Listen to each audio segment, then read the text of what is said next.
you said you had a lot of supports already, those Israeli connections when you moved to Canada. Did you have any role models or mentors guiding you through your way, as you were progressing in your career, either in Israel or here in Canada? When I'm asked about role models, two people always come to my mind. One of them is my mom. My mother is a PhD in agronomy. She was a career woman and had 4 children. And that was in those days when, mom made dinner and dad read the newspaper. She was a very hardworking person, and she always told me, as a woman, you have to have education, you have to have a job, you cannot be dependent on your husband. And if that makes my mom sound like a scary, tough woman, she is the sweetest, nicest, most honest, most innocent person I know. I love my mom. And the other person that I think of as my role model, and that's more in terms of how I lead a team, was my boss in Israel. And he was a boss that the whole team admired, worshipped. We loved him.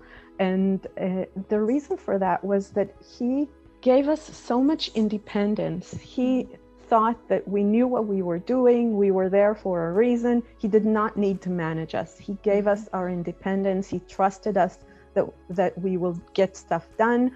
He was not a manager. He was a coach, a mentor, a friend. Yeah, because management is so different from leadership, yet a lot of people confuse the two. Yes. Yeah. Is there something that you're really proud of accomplishing in your life? I am the most proudest of my sons. They are my biggest accomplishment. I cannot imagine that these 2 brilliant, smart, kind young men are a result of me. How old are they? 21 and 24. They are amazing young men. And my hubby, I always give my hubby credit. They're a lot like him. Like, when you look back, is there anything you did in particular to raise them to become, who they are today? I'm going to say my hubby was amazing at spending time with the kids. So he was always up to, let's go kick a soccer ball, let's do stuff. I did a lot of reading with my kids. So yes, I think we invested in love and attention, which is what kids need most. The basic needs, right? Yeah. So we did the best we could with that. We worked full-time jobs, but when we weren't working, we were with our kids. We had very little social life of our own. Our social life was with our kids. And what are they doing now, your 2 boys? They're in computer science, both of them. Very nice. Now, we all have, our highs, we have lows in our life as we go along. And failure is something that we all go through, whether we call it failure or, a challenge or whatever that is. We tend to have something that shapes our life. Is there anything that you've had to deal with that has been a very tough challenge that you've had to overcome?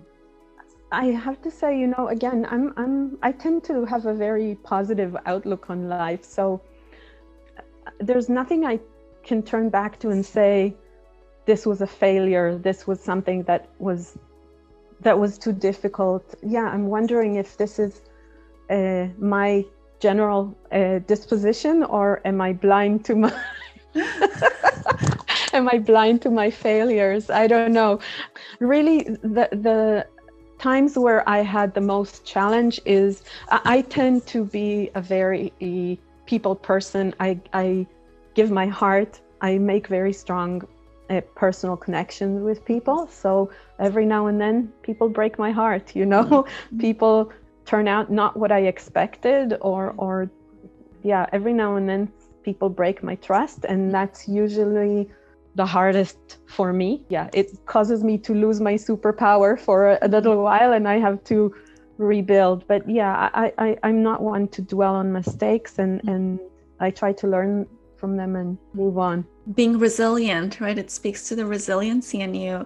And you said you rebuild. What are some tricks that you use to rebuild, to overcome when you're feeling that way, that somebody has, broken your trust or treated you in a way that you weren't expecting? I have friends who helped me through. Usually one person lets you down, there's 20 people who don't. So you turn to them. Right. Yes, there's always people there around me who have been with me for years, who I know I can turn to, cry on their shoulders. I try not to do this with my hubby because he's always so pro me. He's gonna.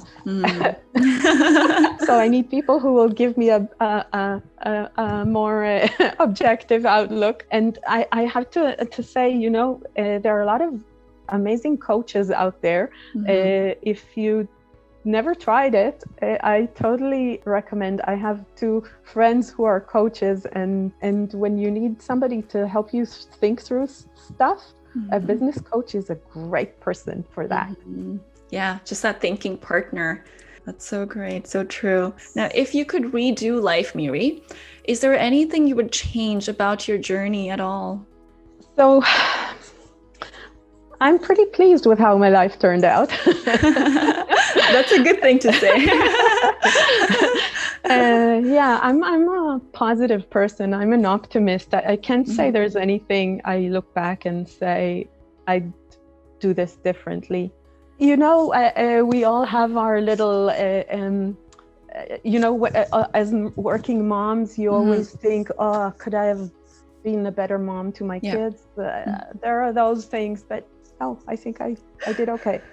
Yeah. And I'm glad you brought that up, because as a working mom myself, we've all had those guilt trips where you've questioned whether you leave your child at daycare and, that crying child, and you have to go to work. And now, do you have tips for parents, aspiring leaders?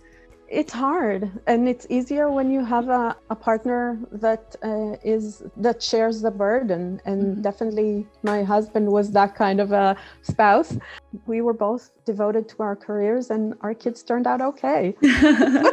Did you ever feel that you had to give in to something, like, you had to maybe take a back seat in your career development to focus more on family at a certain time, or it just worked out by you and your husband setting expectations, dividing the work? Yeah, I would say it was partly that, and partly just not trying for perfection, understanding that you can't be perfect. You can't be perfect in everything, and there's always going to be some places where you cut yourself some slack. I had my parents helping one day, my husband's parents were helping another day, one babysitter, the other babysitter. We had to juggle a whole lot of stuff. If it's important to you, then you do it. Family is so important, that support system around you. Now that we're in the pandemic situation, we're obviously restricted in terms of that support. So, how do you think families might be able to cope right now where the supports are limited? It's just really them doing everything. Yeah, it's for sure difficult, and I can't imagine how parents with 2 young children manage to work from home and juggle kids. Take it as it comes. Don't put too much pressure on yourself, I guess, is the way to cope. And kids, they don't need the best and the shiniest and the brightest. They just need love and attention. So they can get a lot out of a cardboard box. That's so true. You'd buy your children all these toys. They only care about the box that the toy came in, Yeah, there's so much you can do with a big box and some crayons.